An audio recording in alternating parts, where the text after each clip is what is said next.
Bienvenue à vous. Si nombreux, je pense qu'ils ne sont pas encore rentrés du repas. Et donc le postprandial n'est pas encore commencé. Mais nous, il est l'heure, donc on va pouvoir commencer cette session sur la décontamination digestive en réanimation. Donc on va faire deux parties, une partie pro, une partie contre, une partie pour, une partie contre, on dit en français. Et puis on fera ensuite une discussion à la fin pour savoir ce qu'on peut retenir avec les deux orateurs. Et la synthèse de tout ça avec Bernard. Et donc, j'appelle le professeur Philippe Montravert à bien vouloir commencer cette session par la partie pour la décontamination digestive sélective en réanimation. Merci Philippe. Bonjour à toutes, bonjour à tous. Alors, je voudrais tout d'abord remercier le comité d'organisation de m'avoir invité pour vous dire tout le bien que je pense de la décontamination digestive sélective. Je n'ai pas de conflit d'intérêt particulier sur le domaine, même si à l'occasion je donne mon avis pour un certain nombre d'industriels qui font des anti-infectieux. Alors, le privilège de l'âge me permet de vous faire un petit retour historique sur ce que c'est que la DDS. L'histoire a commencé, comme vous pouvez le voir, dans les années 1970. Il y a eu un pic de popularité dans les années 90 et moi, à la fin de mon internat, j'ai vu beaucoup de patients qui ont reçu de la DDS avec des succès tout à fait discutables. Et puis ensuite, la mode est un peu passée. Et comme vous pouvez le constater, vers les années 2000-2010, c'est revenu. Alors, pour vous donner ce graphique-là, j'ai interrogé PubMed, qui au total nous donne 978 publications, qui tournent autour de DDS. Et donc, le descriptif, il y a 36 méta-analyses, 92 essais randomisés, 110 essais cliniques. Donc ça veut dire que s'il y a tant de méta-analyses, en général, ça sent le roussi. Et ça veut dire que tout le monde n'est pas d'accord.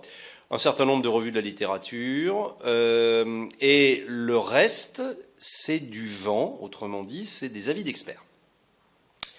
Ensuite, quand on regarde plus spécifiquement, et toujours en interrogeant PubMed, la majorité sont des travaux qui ont trait à la réanimation sans discrimination, un peu en traumato, un peu en transplantation hépatique, en brûlologie, en pédiatrie, et le dernier sujet à la mode, c'est le Covid, où il y a eu une quinzaine de papiers qui ont été publiés.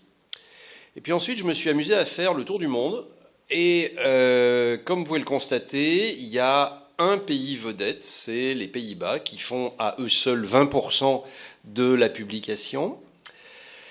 Le reste ensuite, c'est réparti avec, vous voyez, il n'y a pas beaucoup de grandes différences. Les Français ont été impliqués soit par un seul auteur, soit par plusieurs dans une grosse cinquantaine de publications. Ce qui est intéressant, c'est de voir que les pays dits propres, comme la Norvège, le Danemark, la Suède, ne se sont même pas investis là-dedans, donc je ne sais pas bien ce qu'il faut en penser. Et à l'opposé, d'une manière relativement étonnante, les Espagnols et Italiens ont contribué de manière relativement large. Bon, les Grecs qui ont quelques problèmes avec les BMR-BHR, eux ne se sont pas du tout intéressés à la DDS. Donc pour résumer ça, vous êtes pour, si vous aimez les moulins et les tulipes, le vélo, le football avec un maillot orange et le fromage de type Gouda. Les autres, c'est probablement plus difficile, mais je vais essayer de vous donner quelques arguments qui seront en faveur de la DDS. Alors pour les plus jeunes, ou pour ceux qui ne sont pas totalement familiers, je vais vous tracer rapidement le paysage. Donc le concept de la DDS repose sur l'idée que quand vous êtes hospitalisé en réanimation et que vous avez une infection primaire avec un germe dit endogène, ça veut dire que en fait ce sont vos propres gènes, normaux ou pas ou anormaux, que vous vous infectez dans la première semaine et c'est rapporté dans la littérature dans plus de la moitié des cas. Mais vous pouvez également faire une infection dite secondaire endogène, et à ce moment-là, c'est des germes qui ne sont pas forcément normaux. C'est en général au-delà de la première semaine, et donc ça correspond pile poil à la définition d'une infection acquise avec les soins ou à l'hôpital, des infections nosocomiales. C'est constaté dans à peu près 30% des cas.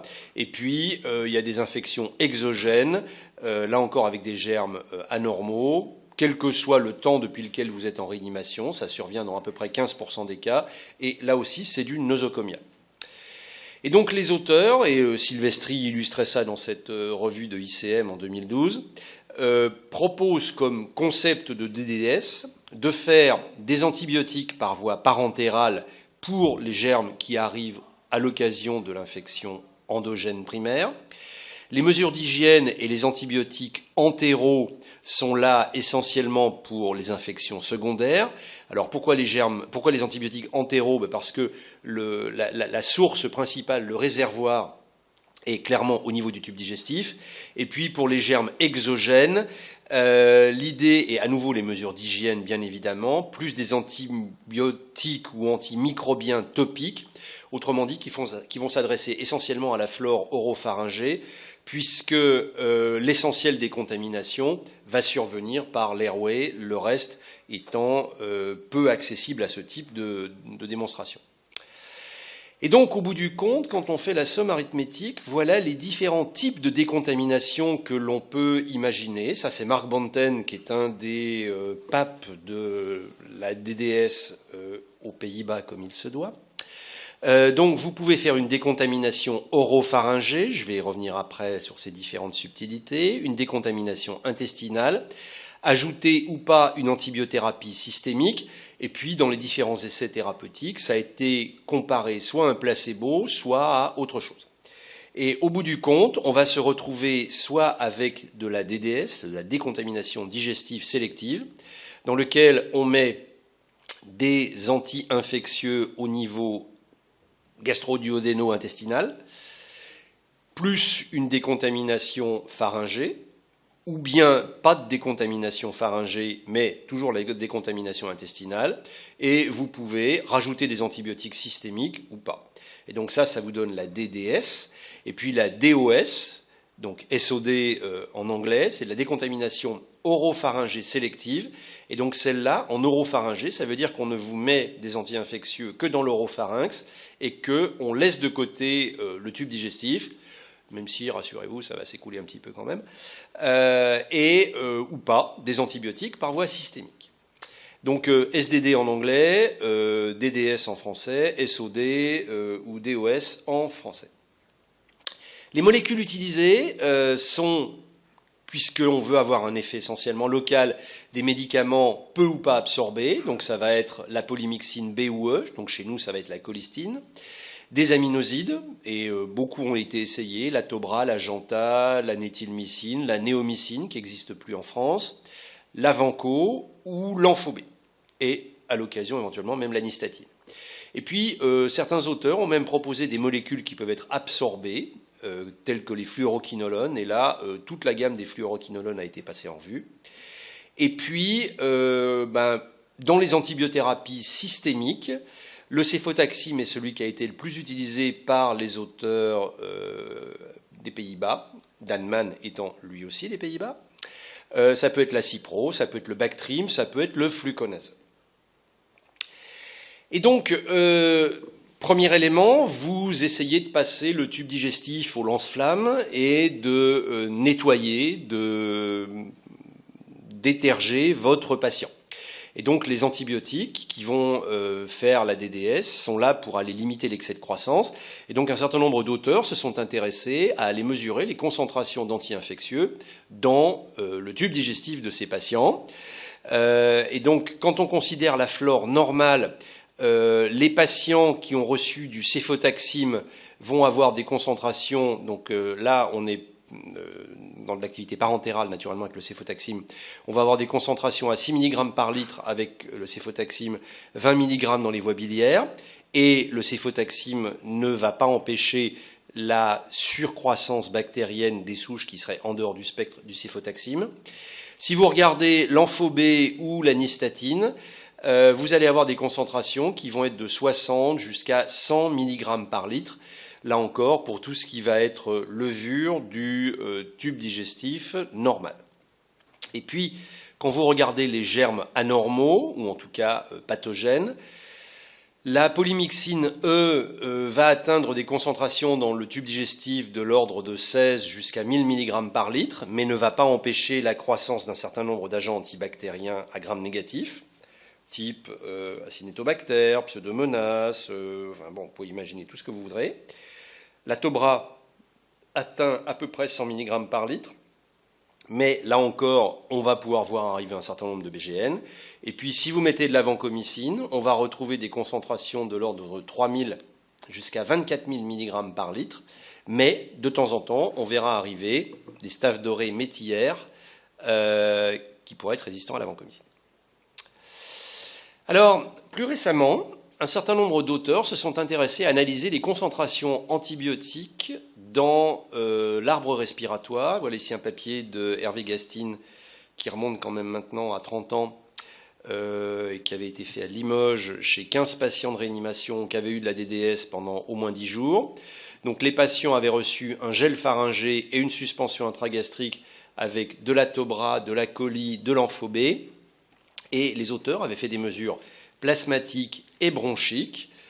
Alors bronchique proximale, autrement dit trachéale jusqu'à relativement distale dans l'arbre bronchique de Tobra et d'Enphobé le jour du démarrage et puis ensuite tous les 3 jours. Premier élément d'importance, c'est que les patients ont eu à peu près tous un échantillon trachéal avec des concentrations de tobramycine dosables, supérieures ou égales à 0,5 mg par litre, et la moitié des échantillons étaient supérieurs à 1 mg par litre. Et vous avez ici le descriptif entre J1 et J10 des concentrations dans l'arbre respiratoire, donc trachéal, des patients. Notez qu'il y en a un qui est vraiment très très haut, 196, 52, 209 mg par litre, et que les autres sont entre 0 et 4-6 mg par litre. Quand on regarde de manière cumulative, 82% des patients sont supérieurs à 0,25, mais vous voyez qu'il y en a quand même un certain nombre qui ont des concentrations quand même tout à fait considérables. Et quand on regarde la CMI des germes qui persistent dans les voies aériennes chez les patients sous DDS, sans grande surprise, les germes que l'on va retrouver ont des CMI qui sont de manière très majoritaire supérieures aux concentrations ici de tobramycine qui ont été dosées. Donc, sans surprise, et d'une manière probablement mécanique, les antibiotiques vont aller diffuser dans l'arbre respiratoire, malgré le ballonnet de la sonde d'intubation, et si les ballonnets protégeaient les voies aériennes, ça se saurait depuis longtemps. Autre élément, qui là cette fois-ci est beaucoup plus surprenant, c'est que la Tobra a été retrouvée dans le sérum de ces patients. Alors, à des concentrations, dans la majorité des cas, relativement faibles, inférieures à 1 mg par litre, mais vous voyez que le patient numéro 1 et que le patient numéro 6 ont eu des concentrations relativement élevées, ce qui est une surprise, au moins à cette époque-là. Et double surprise, c'est qu'on a exactement la même chose avec l'Enphobé, puisqu'on va retrouver entre 1 à 3 mg par litre d'Enphobé chez un certain nombre de patients chez qui on l'avait recherché dans les concentrations plasmatiques. Et je vous rappelle que l'Enphobé a des propriétés néphrotoxiques, par conséquent, c'est décidément pas vraiment anodin tout ça. Alors j'ai regardé ensuite ce que l'on avait trouvé dans la littérature depuis 1991. Pas grand-chose pour tout dire. Voilà ici un papier à nouveau des Pays-Bas, 23 patients de réanimation sous DDS, dans lequel les patients ont reçu une suspension orale plus 1 gramme de céfotaxime IV, plus une pâte qui était appliquée sur la partie oropharyngée, donc Tobra, Coli, Enphobé. Il y a eu 43 mesures de Tobra, 83% des échantillons avaient des concentrations de tobramycine détectables dans le plasma. Les auteurs s'étaient mis en place une règle de surveillance. Si les concentrations étaient inférieures à 0,2, pas de problème, on continuait. Entre 0,2 et 1 mg par litre de Tobra, on arrêtait si la clairance de la créatinine s'altérait à moins de 30 mg à moins de clairance de la créatinine inférieure à 30 ml, et on faisait un stop pendant 1 semaine de la DDS si jamais les concentrations de Tobra étaient supérieures à 1 mg. Et donc, au total, il y a 12 échantillons qui sont aux alentours inférieurs à 0,2. Il y en a 30 qui sont à des concentrations un peu plus élevées. Alors, il n'y a pas le feu, hein. 1 mg par litre, c'est quand même pas extrêmement important, mais si les patients sont insuffisants rénaux, il faut probablement le prendre en considération. Et il y en a un seul, qui est celui-là, qui avait crevé le plafond à l'époque.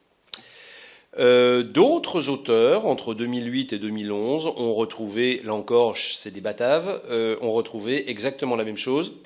J'ai regardé dans la littérature si on retrouvait autre chose. J'ai trouvé une très belle étude écrite en russe en 1959 sur le passage systémique de la colimycine. À part ça, pas grand-chose. Donc ça veut dire que ça passe probablement, mais que comme les auteurs n'ont pas vu des flopées d'accidents liés à la DDS, c'est que ça doit être pas si mal que ça. Alors, pour aller dans le vif du sujet, et pour quelles raisons est-ce que la DDS est un élément intéressant ? Voilà ici plusieurs méta-analyses, et je vais vous montrer essentiellement des méta-analyses, puisque comme vous avez vu, la quantité de publications qui a été faite, si on voulait les passer tout en revue, il y en aurait au moins jusqu'à demain matin. Donc Nattens et D'Amico, pour les patients avec une DDS locale plus un traitement IV, pour les patients chirurgicaux et les patients médicaux, pour Nattens et pour la population tout venant, montraient une réduction des infections, alors que DDS locale seule sans antibiotiques, c'était moins évident, puisque, comme vous pouvez le voir, on a des intervalles de confiance qui sont relativement larges. Et puis, toujours Nattens, mais en allant un peu plus dans le détail, donc ça réduit et pour les patients chirurgicaux et les patients médicaux, ça réduit la fréquence des pneumonies, ça réduit la fréquence des infections urinaires, et si on se dit qu'il y a des antibiotiques qui passent par voie systémique, ça peut peut-être s'expliquer ainsi. Ça réduit, au moins pour les patients chirurgicaux, la fréquence des bactériémies, et puis l'infection du site opératoire n'est manifestement pas dans le champ d'application. Toujours les mêmes auteurs ont regardé cette fois-ci s'il y avait un lien entre l'efficacité de la SDD et la sévérité des patients. Et sauf quand vous avez un APH qui est supérieur à 30, qui est quand même pas très loin d'être prémortem, que ce soit pour les patients médicaux, les patients chirurgicaux ou les patients de traumato, jusqu'à 29 de score APH, il y a manifestement un odds ratio et un intervalle de confiance qui vous donne une preuve d'efficacité de la DDS chez ces différentes populations. Et si vous n'avez pas peur des distinctions en fonction des classes, vous faites une analyse globale et vous retrouvez que ça marche à tous les coups. En se rapprochant de nous, voilà ici un autre papier, cette fois-ci avec de la cipro par voie IV, plus genta-polymyxine, dans lesquels les auteurs montrent que les patients qui ont eu une prophylaxie ont une probabilité plus élevée de jours sans infection et une probabilité plus élevée de jours sans défaillance d'organes par rapport à un placebo. De Jong, ça aussi c'est un Hollandais, montre que la mortalité est réduite de à peu près 8% en utilisant de la DDS par rapport au traitement standard. Alors, je vais passer sur la qualité des études et les biais, puisque c'est mon collègue qui va vous dire tout le bien qu'il pense de tout ça. Pour continuer et vous montrer des éléments flatteurs, donc voilà ici un travail qui a été fait par Antoine Requillet et Karim Machenoun, qui a été une grosse méta-analyse dans laquelle ils ont analysé au total plus de 140 études, comme vous pouvez le constater, 37 000 malades. Et donc ils ont regardé l'effet de la DDS et de la DOS sur la mortalité hospitalière, montrant que la DDS améliorait le pronostic hospitalier, mais pas la DOS isolée. En matière de prévention des pneumonies acquises à l'hôpital, les deux techniques, pour autant qu'on puisse les différencier, et cette différence elle est en fait extrêmement artificielle, mais peu importe, mais les deux techniques permettaient de réduire la fréquence des pneumonies acquises à l'hôpital. La DDS réduisait la durée de ventilation mécanique. Alors on a, vous voyez, un intervalle de confiance moins 1,16 à moins 0,25, donc on est ric et rac, mais ça passe. Alors que la SOD, elle, ne montrait pas de bénéfice. Et c'est exactement l'inverse, et ne me demandez pas pourquoi, j'en ai pas la moindre idée. La DOS améliore la durée de séjour en réanimation, mais pas la SDD. Ça, c'est les joies et les peines des méta-analyses. Ils avaient introduit 12 et 14 études dans ce travail, et donc ça peut expliquer une partie des choses. Alors si on se rapproche encore un peu plus, donc la DDS dans les années 2005-2010 est considérée comme valide dans les pays propres et dans les unités à faible taux de bactéries multirésistantes. Et puis en France, la conférence SPHAR-SRLF de prévention des infections nosocomiales restait extrêmement prudente et disant que dans les pays et les établissements où la résistance est endémique, la DDS pourrait en fait accroître la résistance et restait débattue, voire même déconseillée. Et puis, 2018, nous arrivons à la RFE française sur les infections pulmonaires acquises à l'hôpital, dans lequel, je vous rappelle que c'est une RFE qui est basée sur la technique GRADE, autrement dit sur les preuves existantes.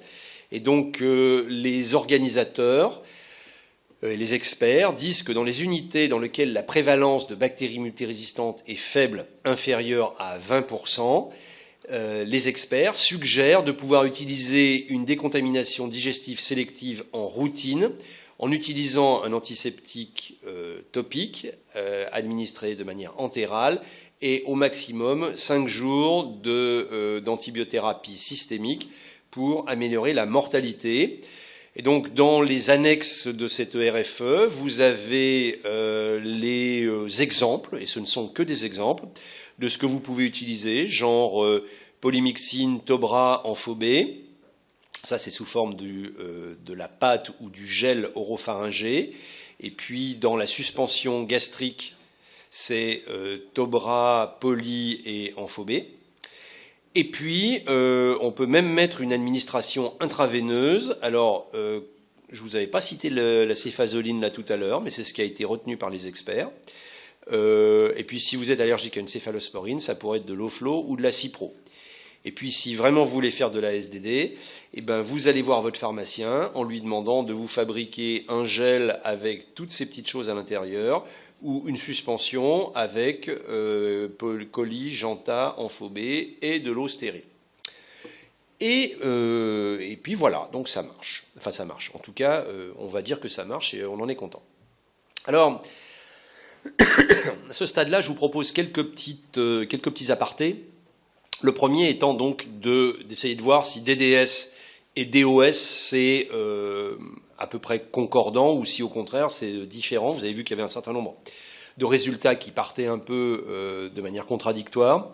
Donc voilà ici 4 études qui sont considérées comme étant de bonne facture et qui ont fait l'objet d'une méta-analyse. Alors c'est les Chinois qui ont fait cette méta-analyse. Et qui montre que la mortalité à J28 n'est pas différente entre SDD et SOD.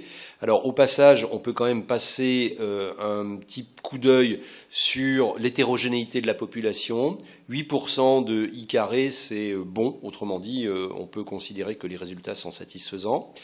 Quand on regarde la durée de séjour en réanimation, il n'y a pas de différence entre SDD et SOD.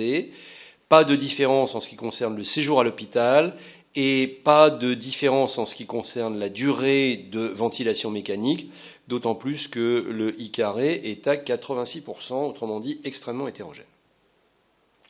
Voilà ici une autre méta-analyse publiée dans le BMJ. Alors naturellement, ces méta-analyses, elles n'ont pas inventé autre chose que les études qui existaient déjà. Et donc, a priori, on devrait à peu près arriver à trouver les mêmes résultats.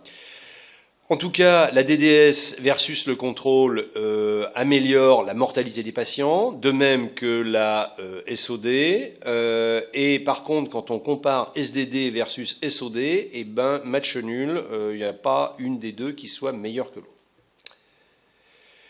Et si on reprend Zhao et collaborateurs, il y a quand même un certain nombre de choses qui mériteraient d'être explorées plus clairement. Entre autres, le fait que la DOS serait associée à plus de bactériémie que la DDS, sans que l'explication soit véritablement très très claire. Là encore, I carré 0%, donc ça veut dire que ça doit être pas si mal que ça. Et puis, je vais revenir juste après, il y a le problème de l'incidence ou de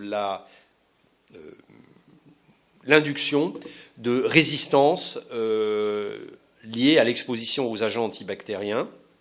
Et donc, dans ce travail, les auteurs montraient qu'il y avait un risque accru par la DOS, avec une augmentation de la résistance tout à fait substantielle aux aminosides, à la ciprofloxacine et à la ceftazidime.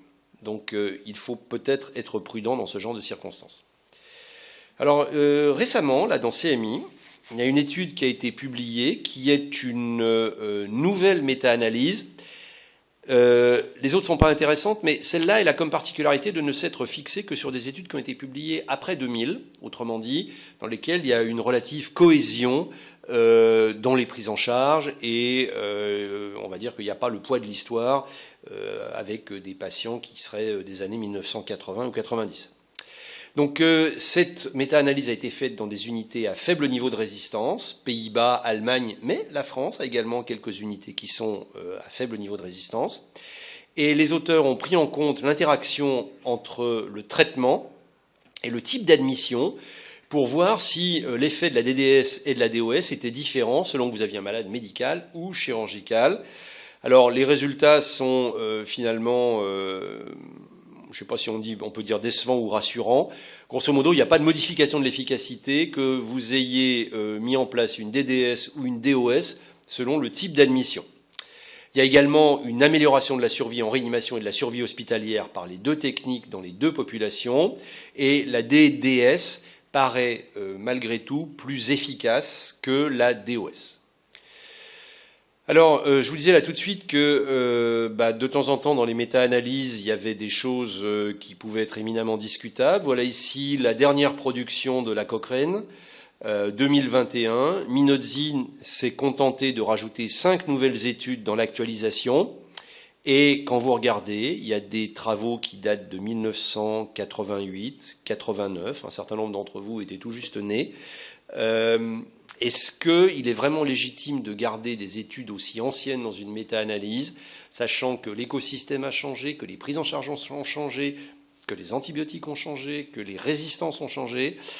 Je préfère le papier d'avant plutôt que celui-là, mais comme il montre un résultat positif, je me suis fendu de vous le présenter. Gardez en tête quand même que cette comparaison sur la fréquence des infections respiratoires et celle-là sur la mortalité, qui sont toutes les deux positives, sont associées à un I carré à 55% et un I carré à 40%, ce qui veut dire qu'il y a beaucoup d'hétérogénéité et donc probablement que tout ce qui est présenté là mérite beaucoup de prudence. La chlorhexidine, ça nettoie aussi, et donc on pourrait se poser la question de savoir est-ce que c'est une alternative.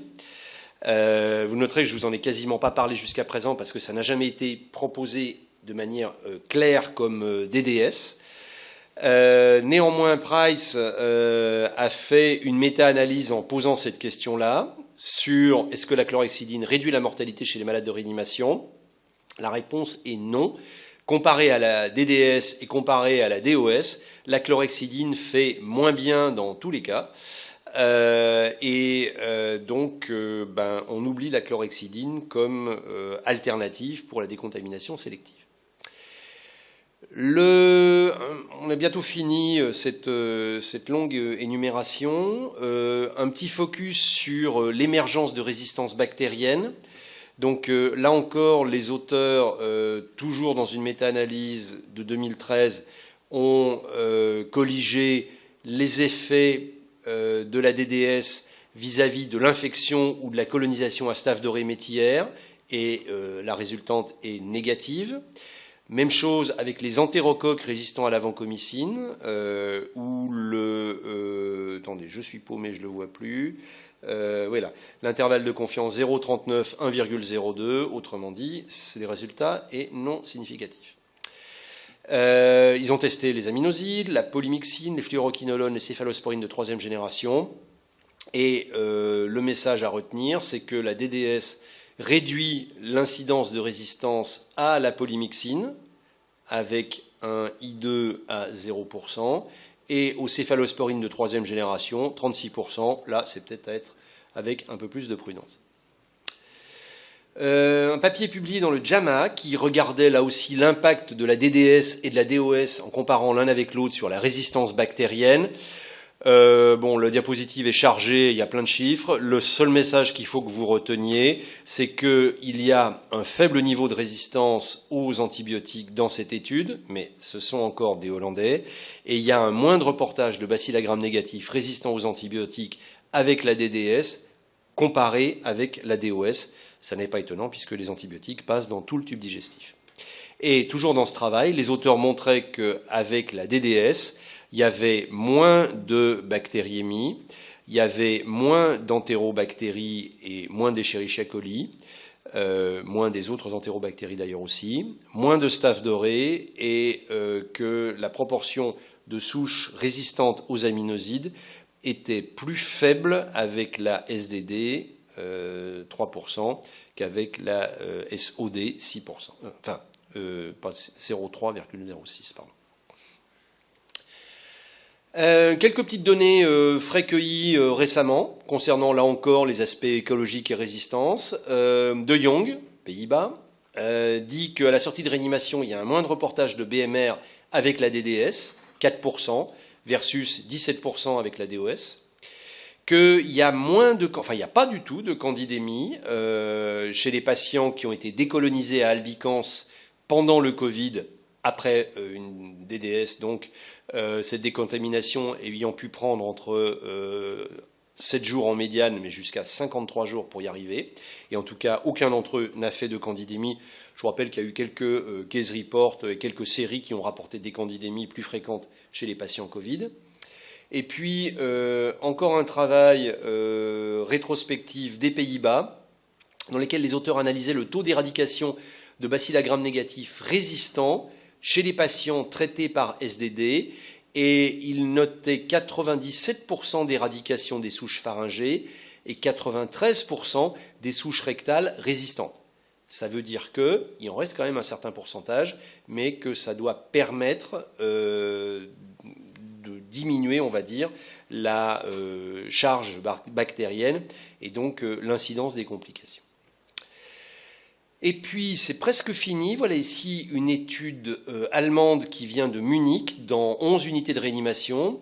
Alors là, je ne suis pas tout à fait d'accord avec leur appellation, parce qu'ils ont intitulé la procédure de la DOS, alors qu'en fait, les patients ont reçu de la coli et de la janta en oropharyngée et en gastrique, associés à de l'amphobé chez les patients immunodéprimés ou greffés. Donc, si on se fie aux définitions précédentes, ça devrait être plutôt une DDS.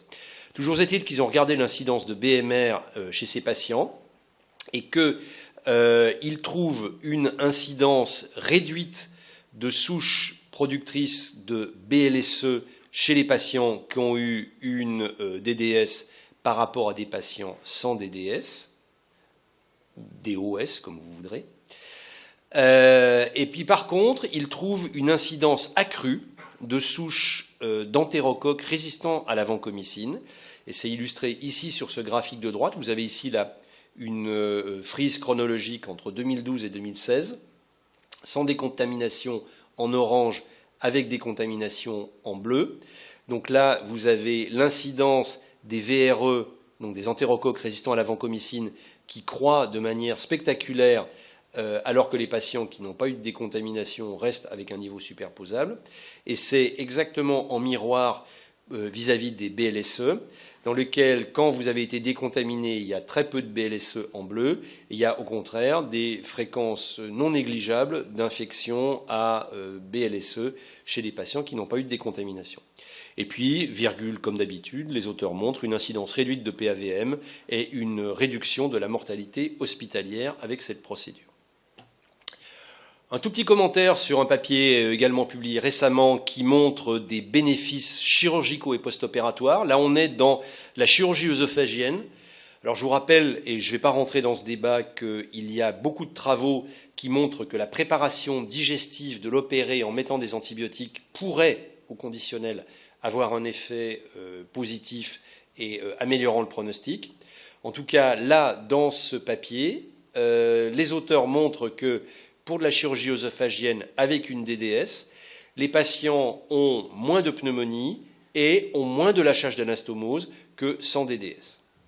Est-ce que pour autant ça veut dire qu'il faut le faire en France? Vaste problème. Je vous ai dit que le Covid était devenu une indication à la mode. Voilà ici 5 études qui ont publié sur le thème.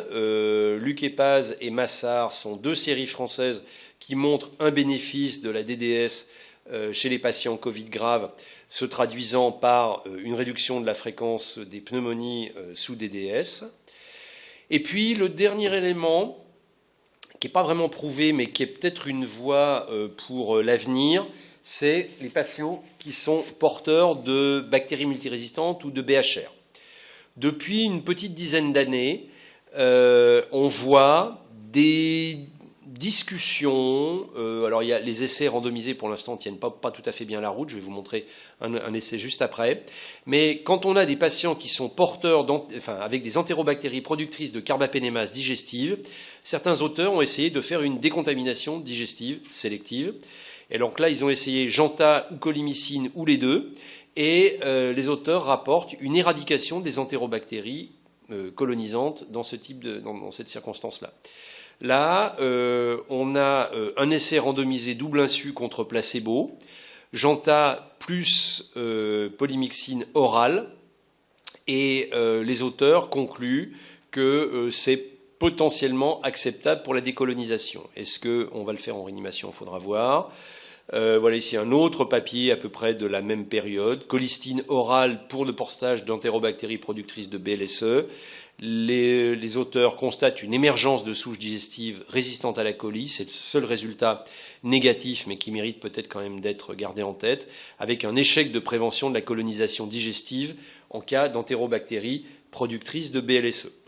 Et puis dans le JAK, à peu près à la même époque, il y a eu une étude randomisée qui avait été faite par les Suisses, dans lesquels ils avaient mis une trentaine de patients dans chaque bras, avec soit un placebo, soit cholinéomycine, et ils s'étaient intéressés à regarder l'évolution du portage intestinal d'entérobactéries, donc quel que soit le portage rectal, urinaire et inguinal. Les patients ont donc reçu, comme d'habitude, coli-néo dans le tube digestif. La période de traitement, c'est de traitement de base, 6 jours de traitement, et puis à partir de D1, D1, c'est post-traitement. Et donc, sans beaucoup de surprise, on voit qu'il y a une décroissance du portage rectal, urinaire et tout venant des BLSE, mais que dès qu'on arrête cette pression de sélection, les BLSE reviennent à leur niveau de base et il n'y a finalement que l'alimentation et un retour à un fonctionnement de tube digestif normal que l'on connaisse comme étant un vrai facteur de décontamination. Donc pour conclure, les éléments positifs en faveur de la DDS montrent qu'il y a une diminution de la mortalité, qu'il y a une diminution de l'incidence des pneumonies nosocomiales, une diminution de la morbidité dans certaines séries, sur la durée de ventilation, les bactériémies, ainsi de suite. Le passage systémique, je vous laisse de tirer les conclusions, soit on peut considérer qu'il est modeste, soit qu'au contraire, c'est vraiment une source de préoccupation, puisqu'il y a un passage systémique. L'induction de résistance, contrairement à ce qui a longtemps été soupçonné, est probablement faible. C'est recommandé depuis 2017-2018 pour les PAVM dans les centres où il y a moins de 20% de bactéries multirésistantes. La place de la décontamination locale par rapport à l'antibiothérapie systémique, elle n'est pas très très claire. Et puis peut-être que dans l'avenir, tout ça pourra être également intéressant sur les BMR et BHR. Mais au bout du compte, je vous rappelle que si vous n'avez pas votre passeport hollandais, c'est quand même beaucoup plus difficile. Voilà, je vous remercie pour votre attention. Et je laisse la parole à Gary. Voilà, donc, merci Philippe pour ce large panorama.